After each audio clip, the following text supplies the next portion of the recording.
Alors, parfait. Bonjour, merci de m'accueillir. Je tiens à remercier d'abord professeur Nicolas Franck, professeur Frédéric Asbart qui nous accueille pour cette année d'études et de recherche. En fait, on va être 5 mois ici dans le milieu avec professeur Marc-André Roy à développer différentes collaborations et à s'imprégner de l'expertise du milieu. Et j'ai compris qu'il y en avait. Je le savais déjà. Donc, moi, j'ai vraiment insisté, je souligne que je ne parlerai pas de neuromodulation puisque ce n'est pas du tout mon champ d'expertise. Par contre, j'en entends de plus en plus parler parce que deux jeunes chercheurs qui sont aussi des psychiatres cliniciens, c'est-à-dire Sébastien Brodeur et Olivier Roy, font partie des cliniciens qui travaillent avec nous à la clinique Notre-Dame-des-Victoires, qui est une unité externe, qui un programme pour les premiers épisodes de psychose de l'Institut universitaire en santé mentale de Québec. C'est un lieu où il y a de la recherche intégrée aux soins depuis plus de 20 ans, par la volonté des personnes. Et vraiment, on vous envie quand même l'unité de unir, puisque en psychopharmacologie, on aurait besoin de ce type de soutien aussi. Mais bon, j'imagine qu'avec le temps, progressivement, on va y arriver. Alors, je suis une bébite un peu étrange. Peut-être que je vais parler de choses que vous ne comprendrez pas parce que ça sera compliqué, mais par mon accent. D'abord, je suis pharmacienne, clinicienne d'abord et avant tout, une pharmacienne qui est donc, je ne sers pas les médicaments, je suis au chevet des malades, on peut dire ça comme ça, mais comme je travaille dans une clinique externe, vous comprendrez que j'ai un bureau et je rencontre les gens. Je suis donc aussi, j'enseigne aux futurs pharmaciens, la moitié des futurs pharmaciens du Québec. Je reviens à des concepts on parle de psychopharmacologie de précision, mais je reviens à la base, c'est-à-dire qu'est-ce qu'on peut faire avec les outils que nous avons actuellement pour évaluer de façon beaucoup plus systématique l'efficacité, la tolérabilité des psychotropes. Comment on peut ajuster aussi le traitement pharmacologique dans une perspective de rétablissement, dont vous avez parlé d'ailleurs d'entrée de jeu. Et je vais vous parler d'une nouvelle avenue de recherche qu'on développe. Mais en fait, il y a plusieurs aspects où c'est très, très intriqué. Alors ici, c'est un modèle que nous développons. Nous sommes un groupe de recherche, le groupe CAP Rétablissement, pour comprendre, agir et partager. Un regroupement de chercheurs de différentes disciplines, médecine, pharmacie, mais aussi des gens du domaine psychosocial, psychologie, service social, etc. Et des personnes avec de l'expérience vécue.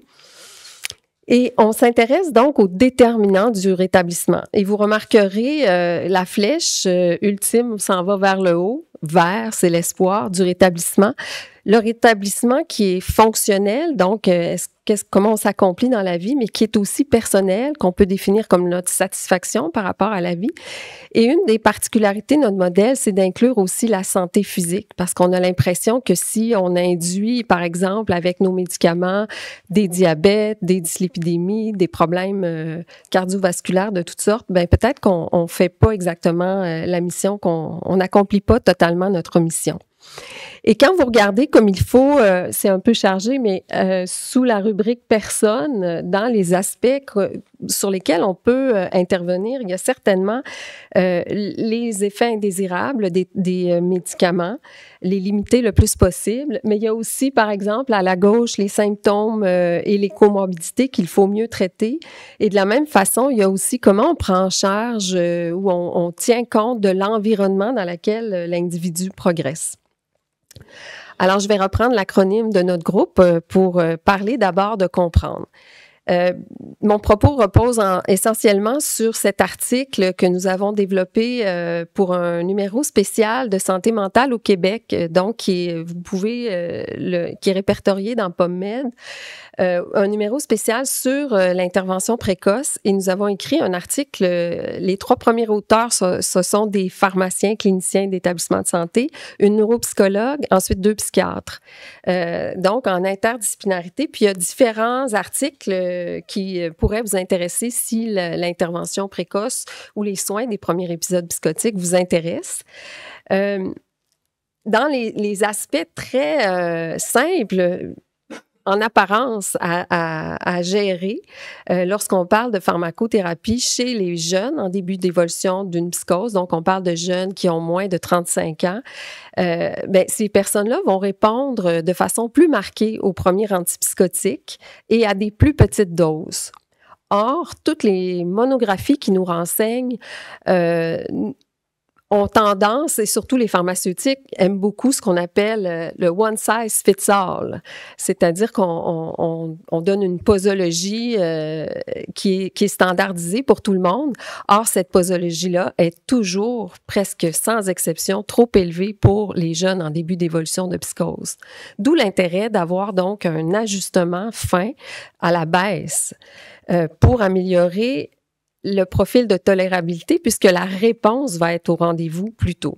De la même façon, les jeunes vont être aussi beaucoup plus sensibles aux troubles du mouvement, le pseudo-Parkinson qu'on connaît. Et ça, quand on parle de symptômes négatifs, par exemple, qui vont mener à des longues hospitalisations, on sait très bien que dans le continuum des troubles du mouvement, on peut avoir une anédonie et des symptômes négatifs qui sont secondaires au traitement pharmacologique. Alors, c'est la base. Il faut revenir à la base. Et moi, je suis très, très intéressée aussi dans toute la rigueur de la recherche sur la neuromodulation, comment on a une interaction avec les médicaments. On en parlait hier lors du cocktail. Quand même, on a eu des discussions intéressantes. On sait aussi que ces mêmes jeunes-là sont beaucoup plus sensibles par exemple, à une prise de poids qui est accélérée, qui est très significative et qui est rapide, avec une détérioration. Ce n'est pas qu'esthétique, bien sûr. On a des conversions au diabète, des dyslipidémies, j'en parlais à l'instant. C'est la période aussi où les gens ont la plus grande crainte à l'égard des traitements pharmacologiques. Donc, l'adhésion au traitement demeure un enjeu. Donc, l'acceptation au premier plan et ensuite le maintien pour un certain nombre de mois. Puis là, il y a de plus en plus d'études aussi qui commencent à nous dire qu'on doit revoir aussi, est-ce qu'on donne un traitement à long terme une fois que la rémission est atteinte, si la personne a très bien répondu. Et on arrive vite aussi à des considérations, je dirais, systémiques, où on doit tenir compte de ce que la famille, les proches, tous les préjugés. Et donc, il faut avoir une vision élargie du traitement psychopharmacologique. Ce n'est pas seulement un effet indésirable ou surtout une réponse au traitement. Or, les études qu'on connaît, qu'on lit, on s'intéresse beaucoup à la réduction des symptômes sans tenir compte beaucoup de cette balance entre l'efficacité, mais aussi la tolérabilité et comment aussi c'est possible d'avoir une vie en prenant des médicaments. Alors, vivement qu'on ait de la neuromodulation pour régler tout ça, parce qu'on va éliminer peut-être bien des effets indésirables. Je vous disais, je reviens à la base. Avec un étudiant, Émilien Fournier, on a travaillé sur une revue systématique des outils d'évaluation des effets indésirables et des aspects dont je viens, des déterminants finalement qui vont faire qu'un traitement va être bien possible d'être bien toléré et je ne rentrerai pas dans les détails, faute de temps, de tous ces outils-là, mais certains outils s'intéressent donc à évaluer l'efficacité, le fonctionnement, les effets indésirables, mais j'attire votre attention sur les dernières échelles qui s'intéressent spécifiquement pour ce qui est de la Brief Inspire, qui s'intéresse finalement comme issue clinique primaire au rétablissement. J'ai un étudiant au PhD qui vient de soutenir sa thèse, qui a fait une méta-analyse pour démontrer qu'il n'y avait pas d'article spécifiquement où la variable principale est le rétablissement dans les troubles psychotiques. C'est toujours des variables secondaires. Or, qu'est-ce qui compte vraiment pour les personnes? C'est leur rétablissement, même s'il restait des symptômes aussi. Alors, il faut qu'on adopte aussi en clinique cette évaluation systématique-là. Et avec Émilien, qui lui est un jeune pharmacien qui développe ses soins pharmaceutiques dans une région à Rimouski, on va être en mesure de faire un projet de recherche où on va regarder justement l'implantation de cette évaluation systématique-là dans différentes cliniques au Québec, en milieu rural et en milieu plus urbain. Dans la rubrique Agir, j'ai l'air de prêcher, mais je reviens à des concepts, encore une fois, très simples, où il faut être très proactif, il faut être exigeant. On tolère souvent trop l'intolérable. Donc, il faut avoir plus de données sur les doses réduites, par exemple. Il faut limiter la polypharmacie. Dans la cohorte de 350 jeunes, peut-être 320 actuellement, qu'on suit en clinique externe d'un premier épisode psychotique, nous n'avons pas d'anticholinergiques prescrits. Puisque nous sommes axés sur leur établissement, personne d'entre vous serait très à l'aise de suivre une présentation comme ça avec le cerveau un peu endormi par le ralentissement que peuvent entraîner le cogentin, par exemple, la benztropine.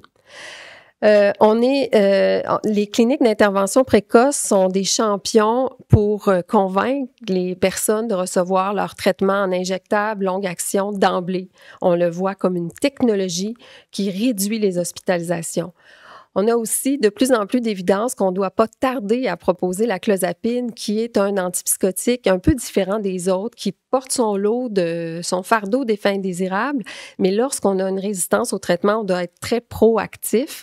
Plusieurs équipes vont craindre de l'introduire et au contraire, ça peut vraiment changer des vies.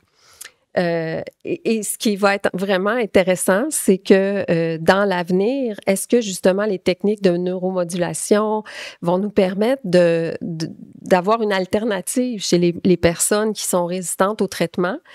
Et quand elles sont résistantes au traitement, bien, ça devient aussi, à la clozapine, ça devient une combinaison, une association intéressante, bien sûr. Il faut aussi traiter rigoureusement les comorbidités et les effets indésirables et revoir en ce sens un peu notre algorithme clinique. Alors ici, vous avez un exemple où on s'est inspiré de l'algorithme de Carpenter qui visait à déterminer qui était porteur d'un syndrome déficitaire, mais du côté de la recherche. Et pour essayer d'éliminer toutes les sources d'effets indésirables, toutes les sources qui peuvent induire finalement des symptômes négatifs. Et avec des cliniciens, nous avons adapté ce questionnaire-là, toujours publié dans le même article, où nous proposons une démarche pour, par exemple, si la personne a du mal à se remettre en action, est-ce qu'on doit se poser la question, est-ce qu'il reste des symptômes positifs de la maladie? Par exemple, des hallucinations, des délires, auquel cas, est-ce qu'on doit augmenter la dose? Est-ce qu'on doit aller vers la clozapine, par exemple? Mais à l'inverse, si la personne, on pense qu'elle n'a plus de symptômes de ce type, mais elle semble très fatiguée, éteinte, est-ce que ce ne serait pas plutôt de baisser la dose qui pourrait l'améliorer et permettre une remise en action? De la même façon, est-ce qu'elle a une dépression qu'on devrait mieux traiter par la pharmacothérapie ou la psychothérapie ou l'association des deux? On doit aussi être beaucoup plus habile à reconnaître certaines comorbidités qui sont tabous et cachées. Alors, on a développé toute une programmation de recherche avec un brillant étudiant qui est maintenant PhD, qui a soutenu sa thèse lui aussi dans la dernière année, Olivier Corbeil, où on a remarqué des cas de développement de jeux pathologiques dans la population des jeunes qui souffrent de psychose. Parce que malheureusement, les problèmes souvent s'associent et ces personnes-là, d'ailleurs, une des découvertes qu'on a faites, c'est que ceux qui ont du jeu pathologique ont souvent beaucoup de comorbidités. Ce sont souvent des personnes qui sont plus complexes à traiter. Alors, on a développé un outil de dépistage pour la recherche, mais qui a été tout de suite adopté par les équipes cliniques et qui va faire l'objet aussi d'une diffusion à grande échelle par l'Association des programmes de premier épisode de psychose au Québec. Encore une fois, d'autres exemples. Nous avons développé, ici c'est très chargé, mais c'est à titre d'exemple, un algorithme de suivi et d'intervention autour des risques cardiovasculaires qui est intégré aux soins de la clinique psychiatrique parce que bien souvent, malheureusement, c'est c'est deux entités distinctes, pourtant c'est la même personne. Et ce qui est important, ce n'est pas seulement de dépister, mais c'est aussi d'intervenir. Et en ce sens, on est à réviser cet algorithme-là parce que là, on a de plus en plus d'options. Bien sûr, ça a été nommé le sport, les bonnes habitudes de vie, mais il y a aussi des données de plus en plus qui nous permettraient d'intervenir même pharmacologiquement sur certaines complications cardiovasculaires. Et je termine en parlant un petit peu de l'approche sur le fait, j'en ai glissé un mot, c'est très important d'avoir une vision systémique de l'ajustement pharmacologique, de s'intéresser à ce que pense l'entourage, la personne, de faire les ajustements dans un processus de décision partagée, un autre pan de notre programmation de recherche, où on outille finalement les personnes, les proches, les intervenants à avoir des conversations importantes, notamment, par exemple, sur la poursuite ou non du traitement une fois la rémission atteinte. Je vous ai parlé d'aspects très cliniques et là, je m'en vais vers un aspect plus translationnel de la recherche et je vais terminer sur ça. C'est ce projet que je mène en collaboration, notamment sous l'initiative de la professeure Jessica Deslauriers, qui est professeure en neurosciences à la faculté de pharmacie, donc une collègue à l'Université Laval, où on a développé un projet qui s'appelle PATH Mobile. Nous sommes très fiers de notre titre. Je vous laisse lire en anglais, mais ce que ça veut dire, en fait, c'est un projet qui à mon sens, n'est pas loin de la science-fiction, puisque Jessica a développé une technique où elle est capable d'analyser le contenu de cargos cellulaires qui traversent la barrière hémato-encéphalique, qu'on appelle exosome. Et donc, une prise de sang une ponction veineuse va nous permettre d'analyser le contenu de ces fameux exosomes. Et là où Jessica excelle, c'est qu'elle est capable de déterminer le niveau d'inflammation selon les lignées cellulaires neuronales. Donc, de façon assez spécifique, ce qu'elle a breveté. Et donc, nous sommes on a 120 personnes recrutées, 60 patients, 60 sujets sains sur 200. On pense être en mesure de présenter des résultats préliminaires au prochain symposium à Florence de notre congrès Schizophrenia Research. Et on pense qu'à travers cela, il y aura une biosignature qui pourrait nous aider, soit dans le dépistage, mais aussi dans la réponse éventuellement. Et on fait une preuve aussi de concept puisque cette année, on a avec une subvention du Fonds de recherche en santé du Québec, on a aussi l'idée de faire voyager les exosomes inflammés prélevés chez nos patients, de certains, vers des modèles animaux pour vous démontrer que les exosomes vont voyager d'un sens à l'autre. Et vous imaginez ce que ça peut ouvrir comme idée pour aller de façon beaucoup plus précise, peut-être justement cibler et là, je parle dans le futur, évidemment, cibler des marqueurs ou des aspects qui pourraient nous aider à mieux traiter nos personnes. Alors, je remercie tous les collaborateurs. Merci beaucoup. Merci. Alors, avant qu'on ne clôture cette session, y a-t-il une ou deux questions pour Marie-France ?